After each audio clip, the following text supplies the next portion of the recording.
ये डायरेक्शन जो है ये कहलाती है नॉर्थ, ठीक है। उसके बाद ये डायरेक्शन जो है ये डायरेक्शन कहलाती है साउथ, ठीक है। यहाँ पे राइट साइड में कौन सी होगी?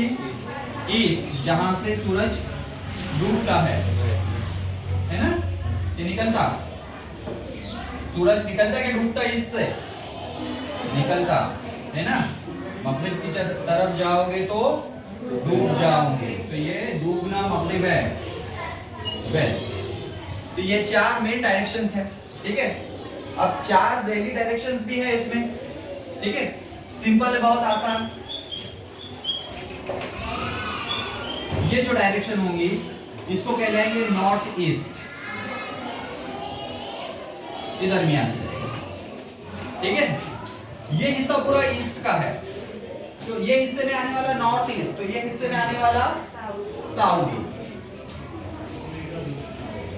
ये हो जाएगा साउथ ईस्ट। उसी तरह से ये हिस्सा पूरा वेस्ट का है ना। तो जैसे ये नॉर्थ ईस्ट है तो ये क्या हो जाएगा? Very good, north west, okay. और ये हिस्सा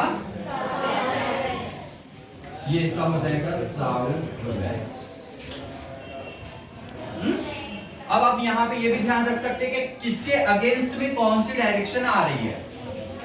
लाइक नॉर्थ ईस्ट के अगेंस्ट में आ रही है साउथ ईस्ट, नॉर्थ वेस्ट के आ रही है, नॉर्थ ईस्ट के आ रही है साउथ वेस्ट, और नॉर्थ वेस्ट के आ रही है साउथ ईस्ट, ठीक है।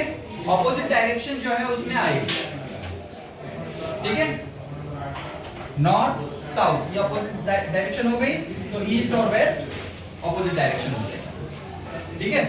उसी तरह से साउथ एंड नॉर्थ फिर से यहाँ पे ऑपोजिट डायरेक्शन हो जाएंगी, और वेस्ट एंड ईस्ट ये क्या हो जाएगा? उसका ऑपोजिट डायरेक्शन हो जाएगा, ज़ैली डायरेक्शन, ठीक है। अब यहाँ पे आप देखेंगे east and west, south and north, तो ये डायरेक्शंस इसमें दी गई है। तो ये आपको जब क्लियर होगा, ठीक है, तो आगे के जितने भी जो डायरेक्शन टेस्ट के सवाल है बहुत आसानी से इंशाल्लाह हल करेंगे, ठीक है।